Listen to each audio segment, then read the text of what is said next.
Vamos a ver Marcos 11:15. Amén. ¿Ya estamos ahí? Amén. Ok. Bueno, vamos a leer del 15 al 19. ¿No? Dice la palabra de nuestro Dios. Vinieron pues a Jerusalén y entrando Jesús en el templo comenzó a echar fuera a los que vendían y compraban en el templo y volcó las mesas de los cambistas y las sillas de los que vendían palomas. Y no consentía que nadie se atravesase en el templo llevando utensilio alguno. Y les enseñaba diciendo, ¿no está escrito, mi casa será llamada casa de oración para todas las naciones? Mas vosotros la habéis hecho cueva de ladrones. Y lo oyeron los escribas y los principales sacerdotes y buscaban cómo matarle, porque le tenían miedo, por cuanto todo el pueblo estaba admirado de su doctrina. Pero llegada la noche, Jesús salió de la ciudad. Amén. ¿Cuántos hemos oído, leído, sabemos sobre esta parte de la palabra donde Jesús purifica el templo? Así tienen su título, la purificación del templo. ¿Alguien tiene un título diferente?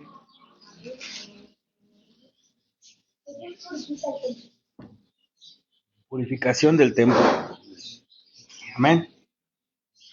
Ok. Bueno, pues vamos a hablar sobre este momento, amén, en el ministerio de nuestro Señor Jesucristo. Okay. Ya muchos hemos sabido, sabemos que lo llaman el día de autoridad, amén, también, la autoridad de Jesús. Él predicaba como quien tenía autoridad.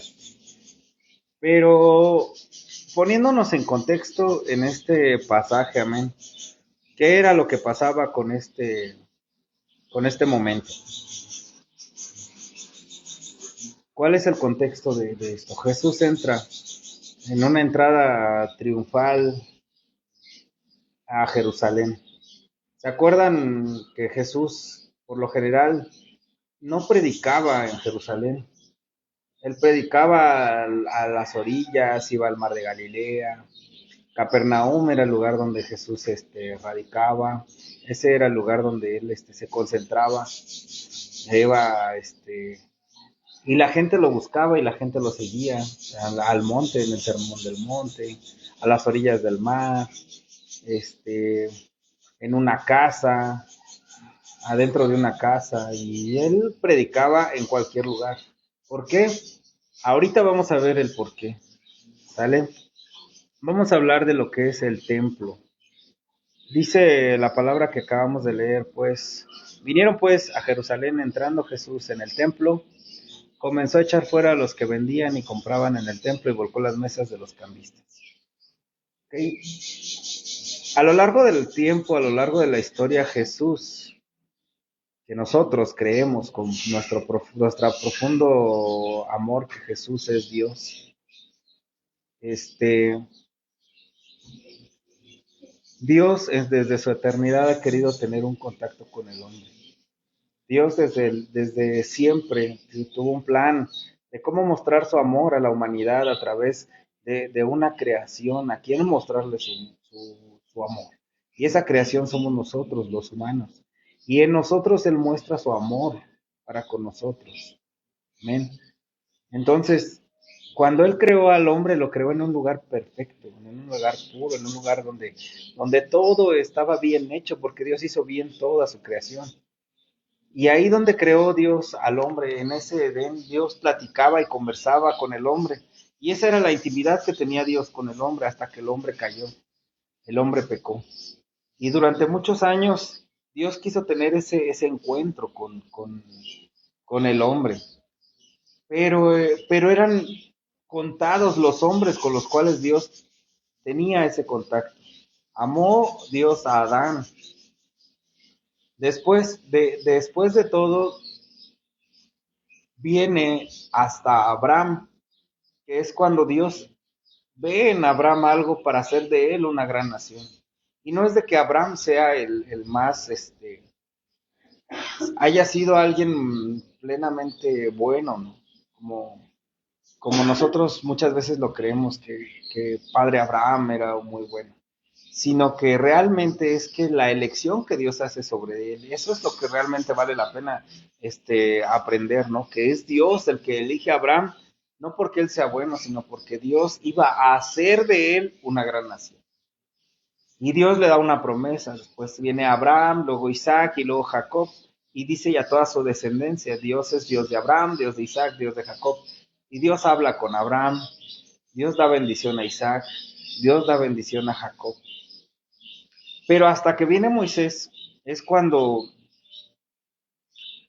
es cuando Dios comienza a realizar, bueno, les da como una ordenanza, que Dios quiere hablarle no solamente a uno, quiere hablarle a muchos. Dios quiere tener ese contacto con nosotros, ¿no? Y manda a Moisés a construir un tabernáculo. Y en ese tabernáculo el Señor iba a dar cuáles eran sus ordenanzas para todos aquellos que le buscaran.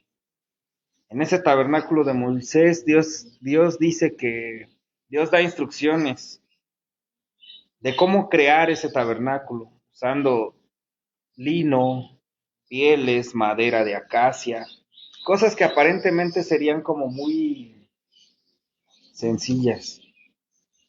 El tabernáculo tenía muchas peculiaridades, pero hay una que llama mucho la atención, que son tres lugares: el atrio, el lugar santo y el lugar santísimo.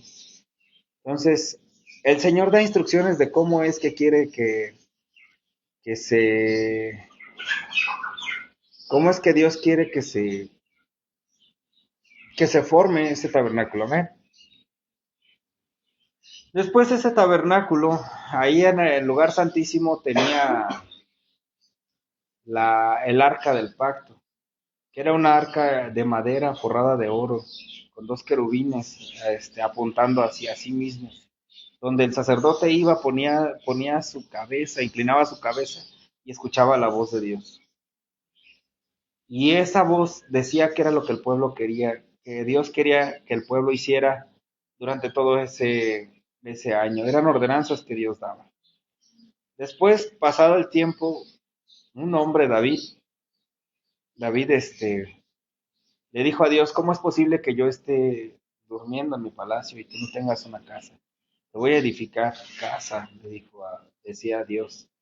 Y Dios manda a su varón, al profeta, y le dice: dile a David que él no me va a edificar casa, porque sus manos están manchadas de sangre, pero su hijo va a ser quien va a edificar mi casa. Y es así como da paso al templo que Salomón construye en honor a Dios. Este templo ya cambia la situación, cambia las cosas.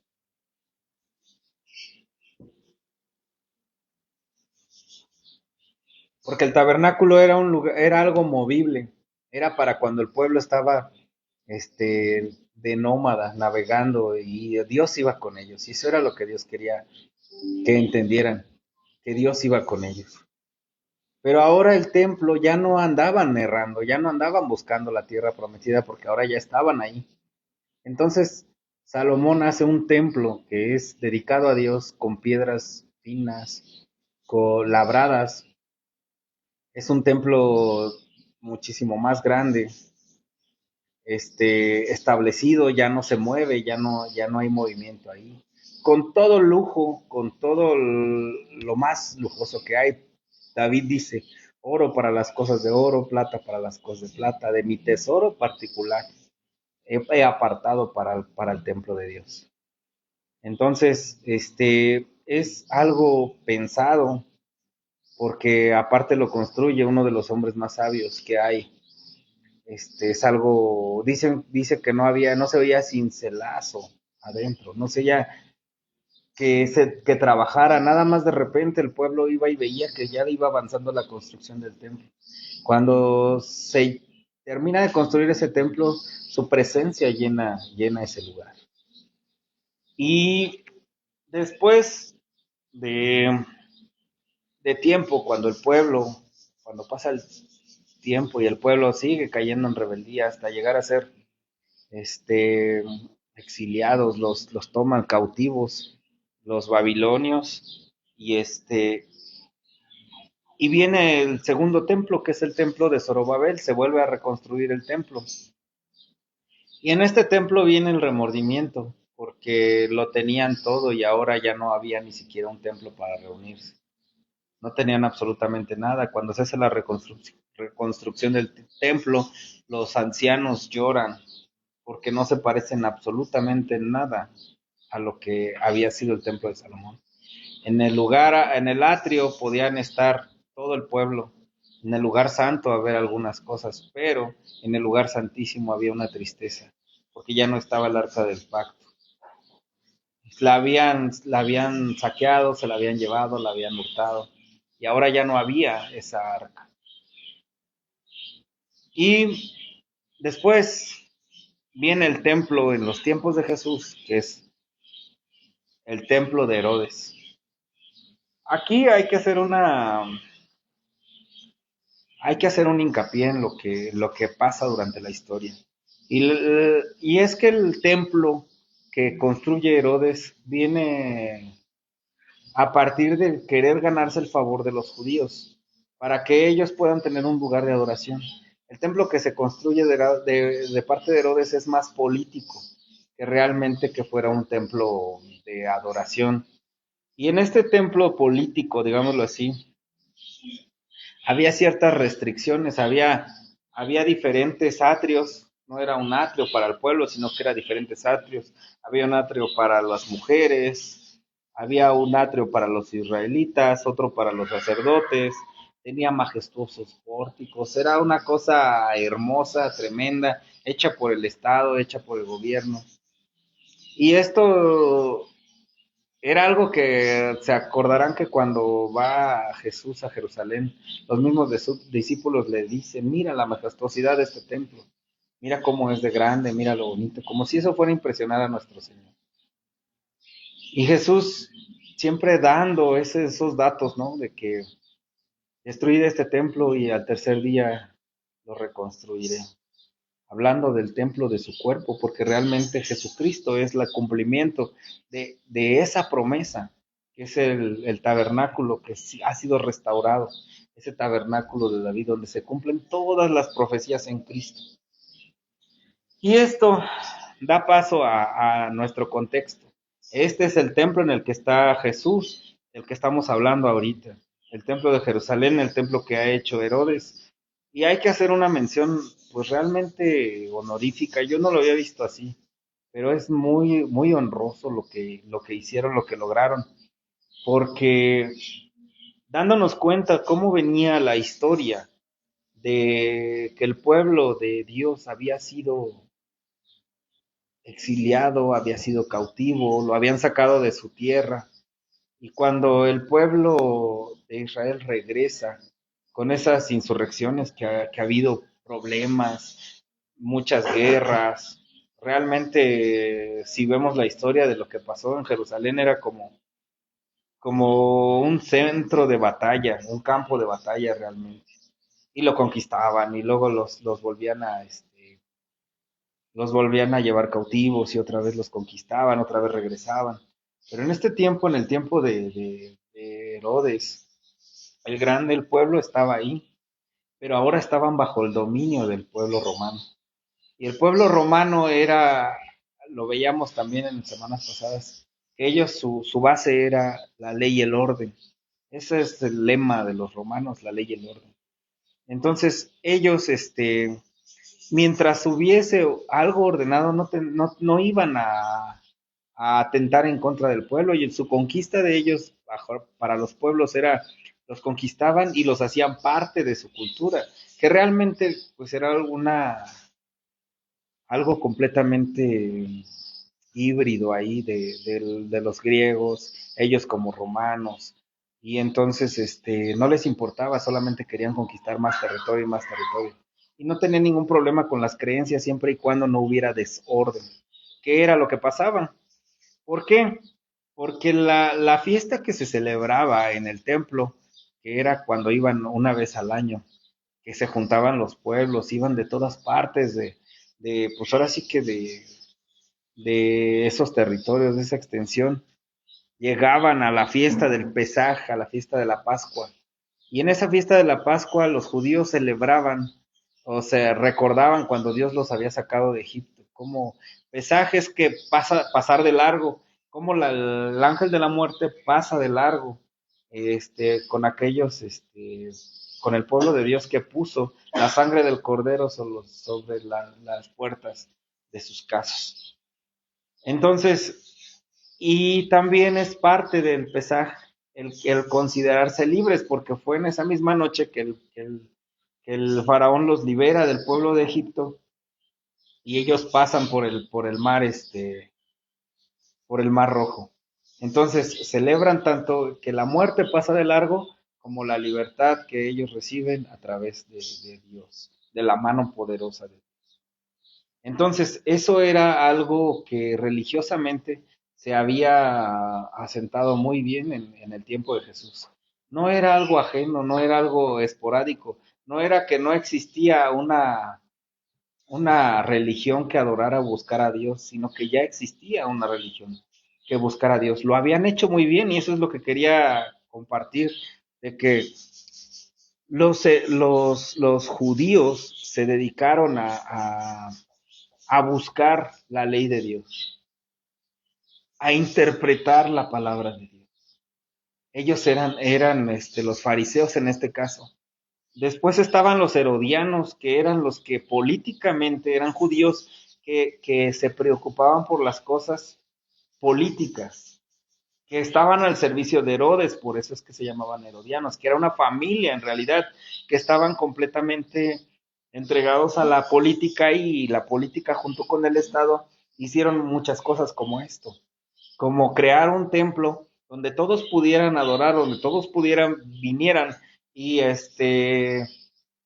ahora sí que escuchar las enseñanzas, a celebrar el Pesaj, pero como era una festividad que representaba la libertad, los romanos estaban muy, muy atentos a que no hubiera disturbios, porque en esa festividad se celebraba la libertad del pueblo de Israel.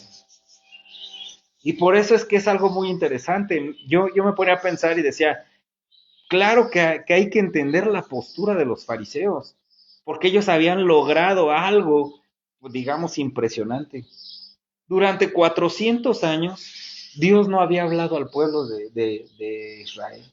Durante 400 años el Señor guardó silencio y no tuvo ningún contacto, como lo veíamos en el Edén, en el tabernáculo.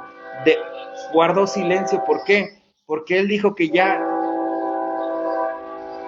había, que ya era suficiente. Los holocaustos ya no eran de agrado para Dios. Lo que el pueblo presentaba ya no era grato delante de Dios. Y el incienso que quemaban era abominación para Dios, lo dice. Entonces, durante 400 años ellos sufrieron pues muchos conflictos. ¿Y qué fue lo que hicieron los escribas?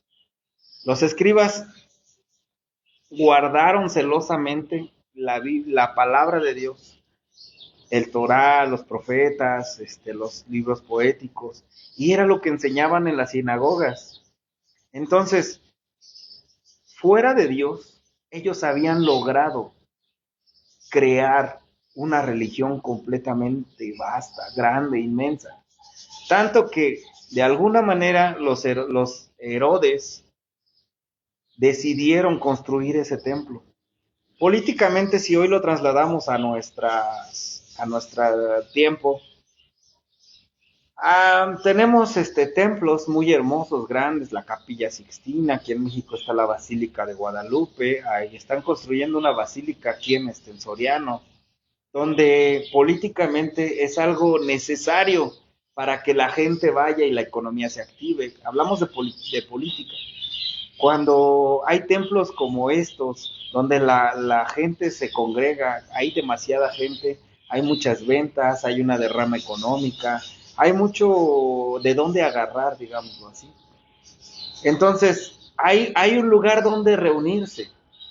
Y eso es algo que hicieron muy bien, porque aunque no se llevaban entre sí muy bien los judíos, los saduceos, digo, los fariseos, los saduceos, los herodianos, los escribas, aunque realmente ellos trataban de conciliar eso, con concilios como el Sanedrín, donde se juntaban y ellos decían qué era lo que iban a hacer para preparar esas fiestas de la Pascua.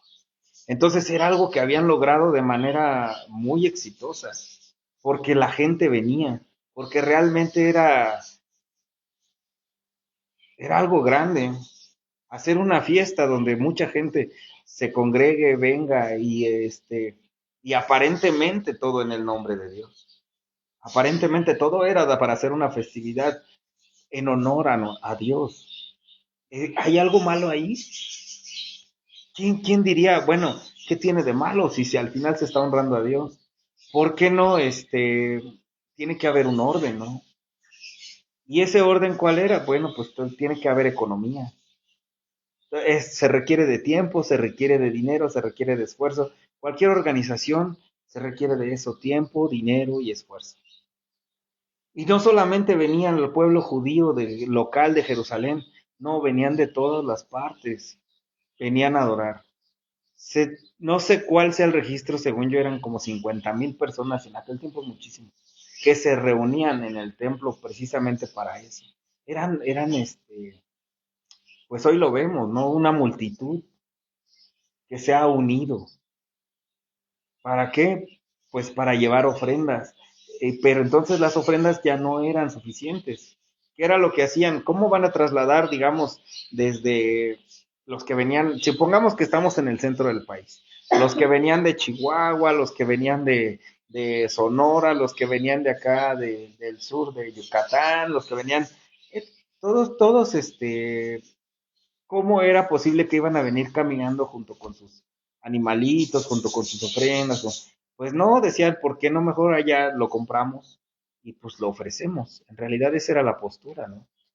Y por eso es que donde hay, digamos, una necesidad, se crea una oportunidad. Este es un principio de la economía. Cuando se crea una oportunidad que es, bueno, si alguien requiere que tenga animales, pues yo se los vendo y eso genera una economía y la economía fluye y empieza a haber una afluencia económica. Entonces, cuando tú ves que hay gente que se aglomera, ahí siempre va a haber gente que va a estar vendiendo algo. Aunque sea para juntarse papeleo, vas a hacer un papeleo y hay mucha gente, hay quien te vende plumas. Y está bien, ¿no? Porque pues al final están buscando la manera de adquirir algo económico.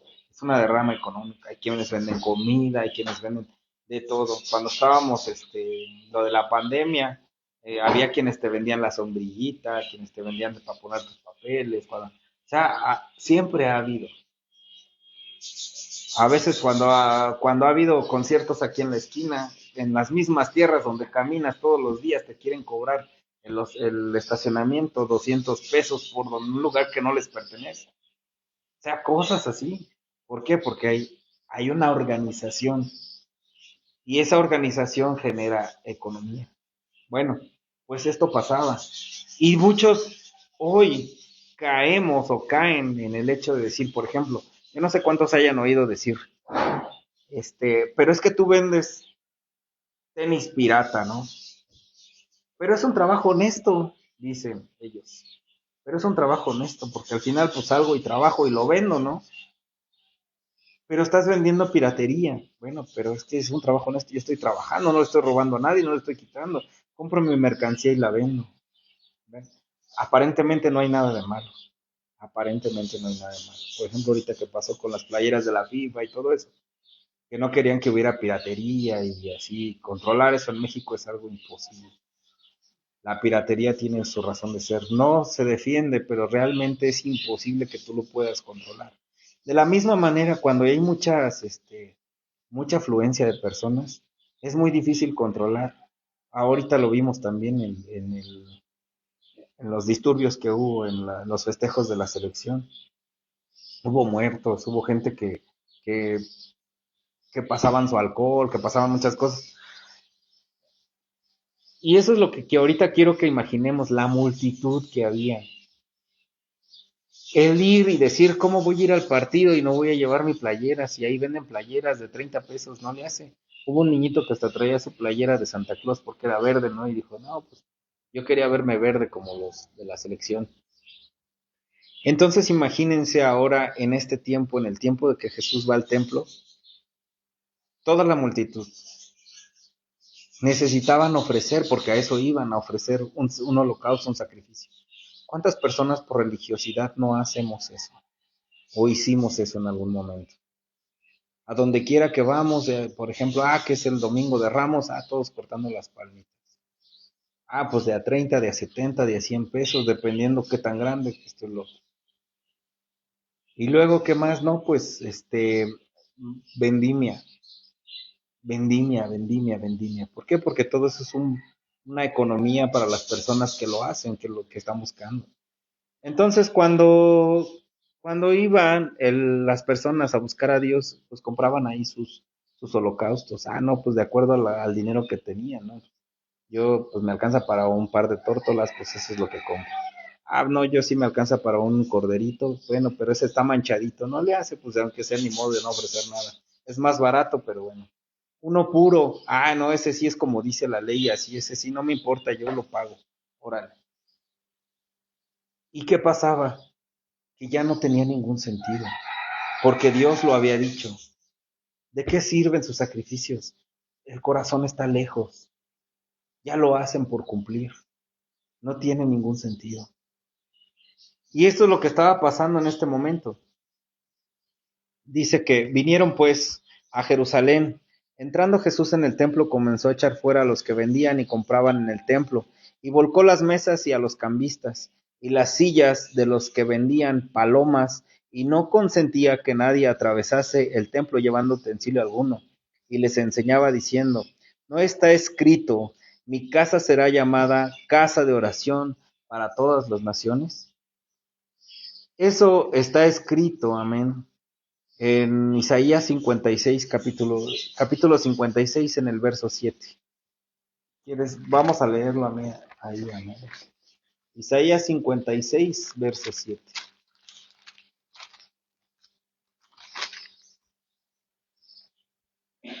El verso 7 dice, yo los llevaré a mi santo monte y recrearé en mi casa de oración. Sus holocaustos y sus sacrificios serán aceptos sobre mi altar, porque mi casa será llamada casa de oración para todos los pueblos. La traducción para todas las naciones. Amén. Entonces, esto fue lo que el Señor estaba diciéndoles, que era lo que Dios esperaba realmente, que nosotros procediéramos al Santo Monte y que nuestros holocaustos, que nuestros sacrificios fueran agradables a Dios.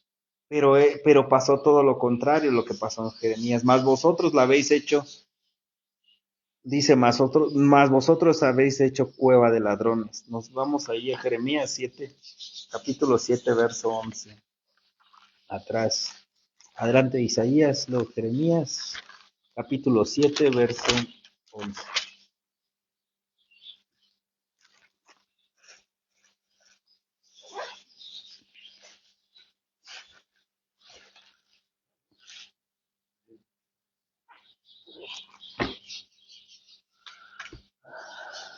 Dice la palabra de nuestro Dios. Es cueva de ladrones delante de vuestros ojos esta casa sobre la cual invocan mi nombre. He aquí que también yo lo veo, dice Jehová. Amén. Entonces, el Señor está citando estas dos partes, lo que debería de ser o lo que va a ser, porque el Señor no tarda sus promesas. Amén. Entonces, en el tiempo de Jesús, en este tiempo en el que estamos situados ahorita, dice que Dios quiere, dice, no está escrito mi casa será llamada casa de oración para todas las naciones. Eso es el propósito de Dios. Pero el propósito nuestro lo ha convertido, ¿qué más? Vosotros los habéis hecho cueva de ladrones. Y lo oyeron los escribas y los principales sacerdotes y buscaban cómo matarle. Entonces, cuando Dios habla sobre estos dos pasajes, lo que Dios quiere que sea la casa del Señor, que sea la casa de oración para todas las naciones. Eso es lo que Dios quiere. Que la casa, que el templo de Dios sea un lugar de oración para todos, para todo aquel que quiera. Dice más, vosotros la habéis convertido en cueva de ladrones. ¿Por qué una cueva? Porque es ahí donde se esconden. Es algún lugar muy, muy recóndito, escondido, en un lugar donde los ladrones están escondidos. Y eso es algo de lo cual hoy nosotros vamos a aprender esto. El propósito de Dios es tener una relación con su creación. Y nos ha dotado de muchas cosas para que eso pueda llegar a pasar. Una de ellas, ¿qué es lo que Dios nos ha dado? Nos ha dado vida, nos ha dado a su Hijo, nos ha dado a su Espíritu Santo, para que nosotros podamos conocer. Y nuestro texto principal que leímos fue 1 Corintios 6:19, que dice: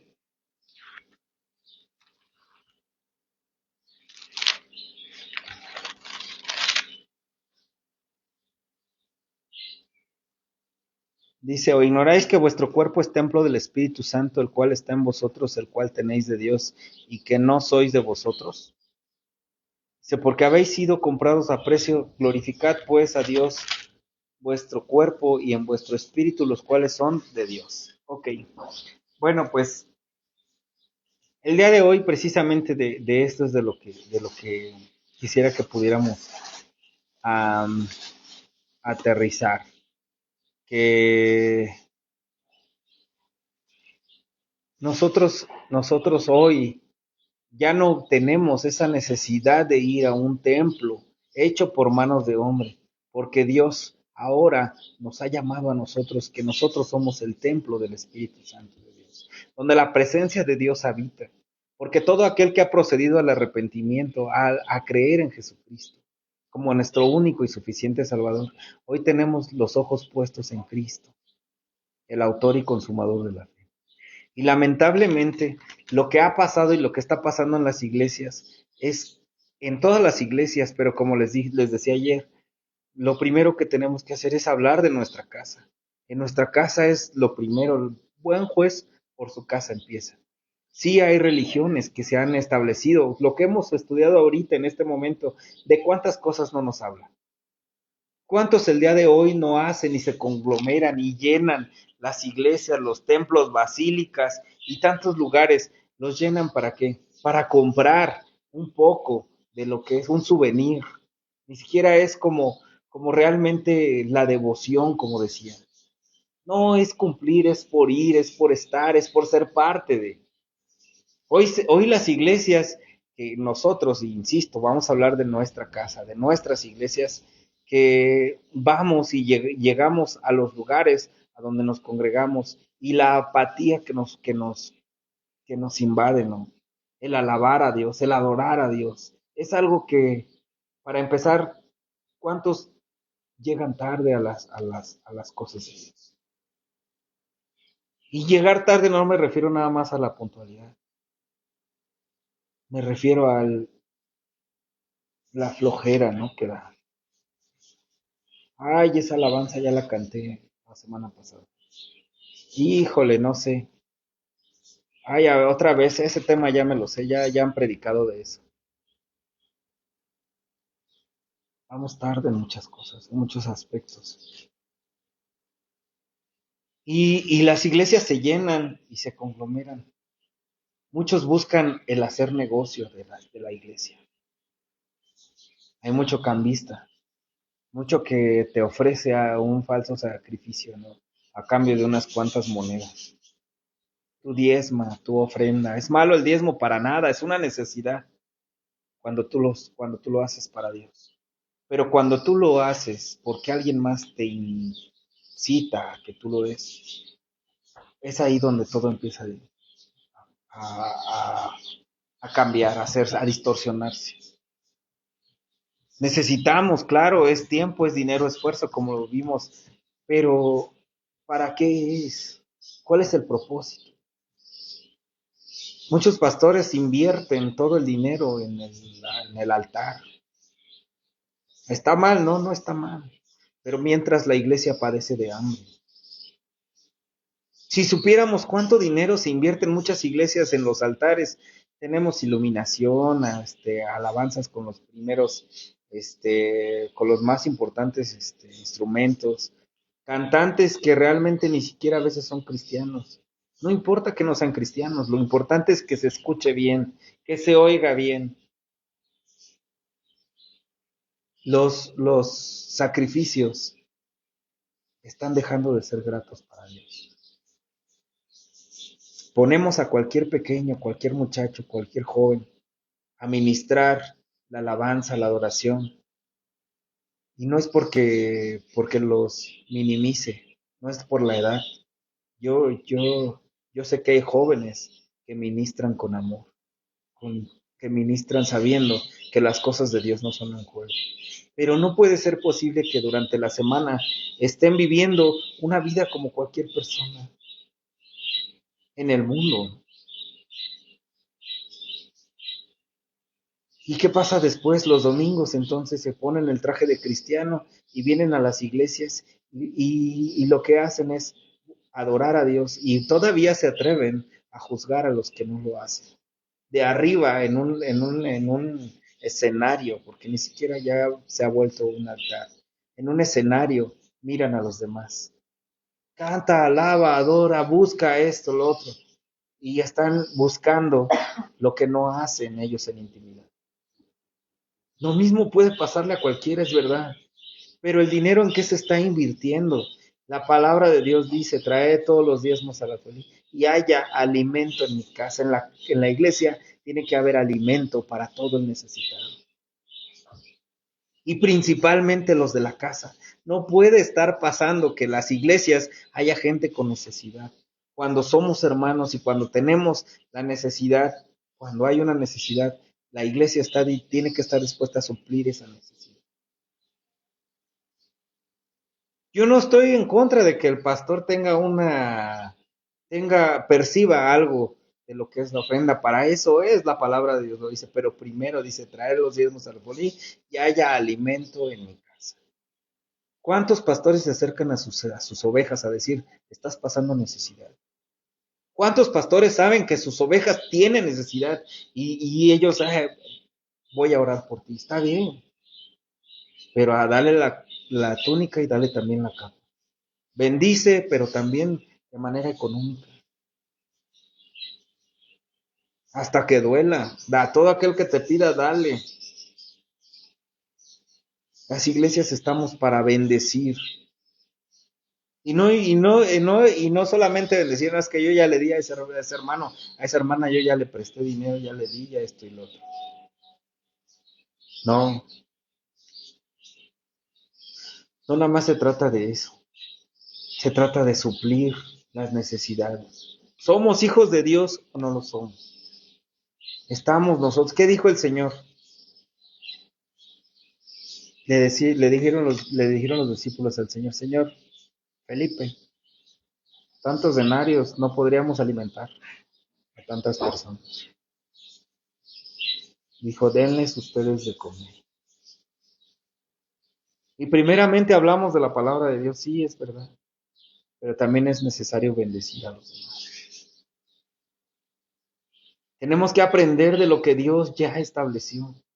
Si nosotros somos templo del Espíritu Santo, cuidemos nuestro templo, cuidemos nuestra vida, nuestro testimonio. Debemos dar testimonio donde quiera que estemos. No importa si es aquí en la casa, los domingos, lunes, martes, miércoles, en la escuela, en el trabajo, en donde quiera que estemos, debemos dar testimonio de que somos templos del Espíritu Santo de Dios. Porque si hay algo en este momento donde Dios, el celo de su casa lo consume, es eso. Que usemos los lugares que son para Dios, para otras cosas. Tenemos que invertir nuestro tiempo en la lectura de la palabra. Pero Dios nos da la instrucción aquí. Mi casa será llamada casa de oración para las naciones. Y si eso es lo que Dios demanda de nosotros, creo que es lo importante que nosotros vamos a hacer. Llamar casa de oración su santo templo. Y eso nos refiere a nosotros. Nosotros tenemos que ser casa de oración. Porque si nosotros no oramos por nosotros mismos, unos por otros, cuando vengan las personas con necesidad, ¿de qué manera vamos a orar por ellos? Dios nos ha bendecido. Amén. Dios nos ha bendecido. Podemos darle gracias, ¿verdad? Podemos orar y hablar con Él. ¿Saben por qué? Porque Dios dijo, entramos confiadamente delante del trono de la gracia de Dios, por el mérito de Cristo. Él pagó por ti, Él pagó por mí, lo que acabamos de leer en Corintios. Amén. ¿Qué dice? Porque si habéis sido comprados por precio, glorificad pues a Dios en vuestro cuerpo. Fuimos comprados, Él pagó con sangre, para que de nuestro cuerpo, este cuerpo vil, menospreciado, que nadie daba un peso por él, Dios dio su vida por nosotros. Podemos glorificar a Dios. ¿Saben cuál es el sacrificio que Dios pide? De alabanza, de adoración, de darle gloria a Dios. Aleluya. Dios nos ha salvado. Dios nos ha rescatado. Ya no es un lugar a donde ir. Ahora el Espíritu Santo de Dios mora en nosotros por la fe en Cristo Jesús. Todo lo que nosotros pidamos, está Dios con nosotros. El Espíritu Santo de Dios que mora en nosotros nos ayuda para poder orar como nos conviene, para poder buscar a Dios como nos conviene. Pero para eso necesitamos abrir nuestra boca. Cada vez que oremos, oremos abriendo nuestros labios, reconociendo que Jehová es Dios, que Él nos hizo y no nosotros a nosotros mismos, que somos ovejas de su prado, pueblo suyo somos y ovejas de su prado. Él nos compró a precio de sangre. Y cuando nos acerquemos a Dios, sepamos que Él tiene la respuesta a nuestra necesidad, que nos conoce, que sabe que no necesitamos estar vendiendo cosas del Evangelio ni dentro del Evangelio, que necesitamos reconocer que es el dueño del oro y de la plata es nuestro Padre, que no venimos no damos con tristeza y necesidad, ni por necesidad, que Dios ama al dador alegre, que estamos aquí para dar, para amar, que Dios tiene en sus manos nuestras vidas, que nosotros somos ese templo y que lo guarda y lo cuida celosamente. Dios es celoso con lo que es de Él. Dios no nos va a desamparar. Dios no nos va a dejar. Y muchos templos hoy pueden estar llenos, pero Dios ama a aquellos que van con esa necesidad de buscar a Dios, no por las razones equivocadas, sino por la necesidad que tenemos de tener a ese Dios vivo dentro de nosotros, transformando nuestras vidas. Yo puedo engañar a cualquiera diciéndoles que yo soy cristiano, pero es el único Dios el que conoce mi corazón y sabe verdaderamente lo que estoy haciendo bien y lo que estoy haciendo. Hoy vamos a darle gracias a Dios y vamos a comenzar con eso. Si Dios quiere que nuestro cuerpo, que nuestro templo sea la casa de Dios y la casa de oración, la casa de Dios sea un lugar de oración para todas las naciones, eso es lo que vamos a hacer porque es lo que Dios quiere. Vamos a orar a Dios, vamos a hablarle a Dios, compartirle todo. La oración es lo que tenemos nosotros como fortaleza, como hijos de Dios. Porque en la oración nosotros somos moldeados. En la oración hay bendición. Y nosotros tenemos que dar ejemplo de que somos hijos de Dios.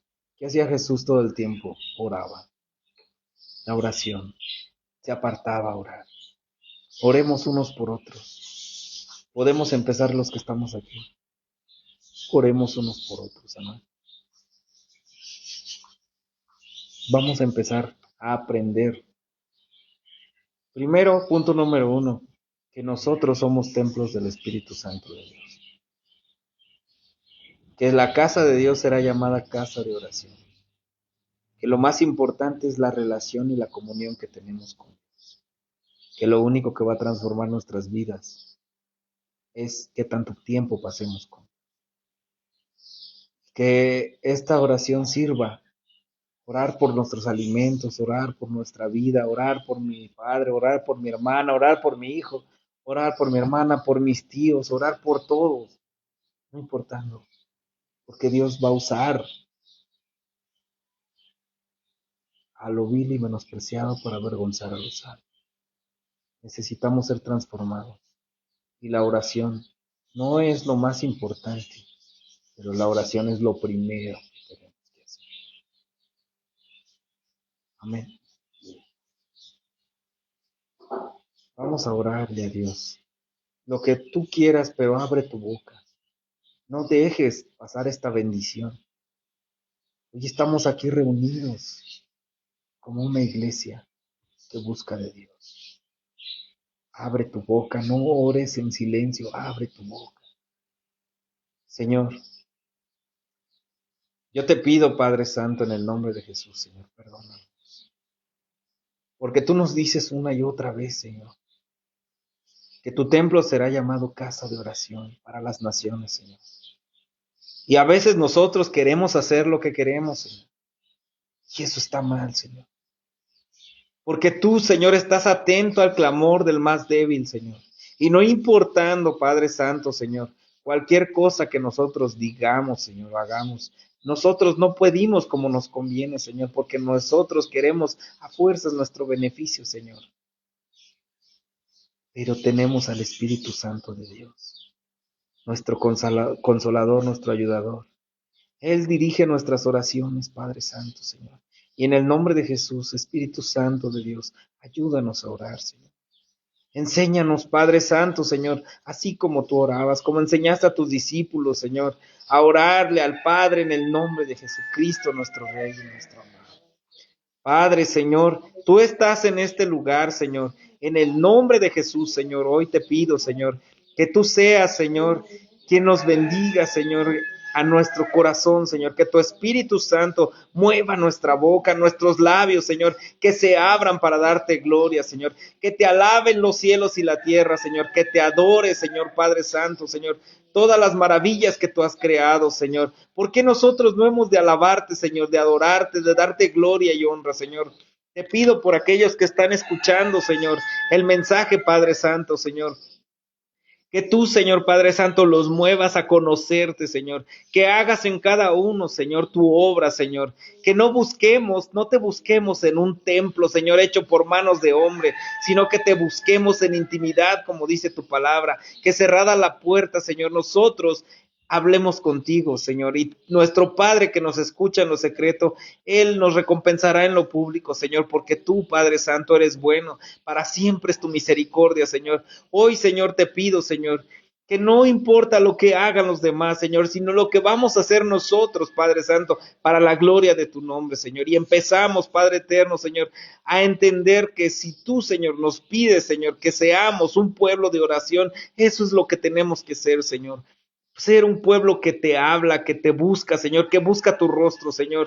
Empezamos nosotros, Padre Santo, abriendo nuestros labios, alabando tu santo nombre, buscándote, Señor, de día y de noche, Señor, en oración, Padre Santo, Señor. Hoy te pido por todos aquellos que están escuchando, Señor, bendícelos, Señor. Señor, límpialos, Padre Santo, Señor, sánalos a todos los enfermos, Señor, que escuchan tu palabra el día de hoy, Señor.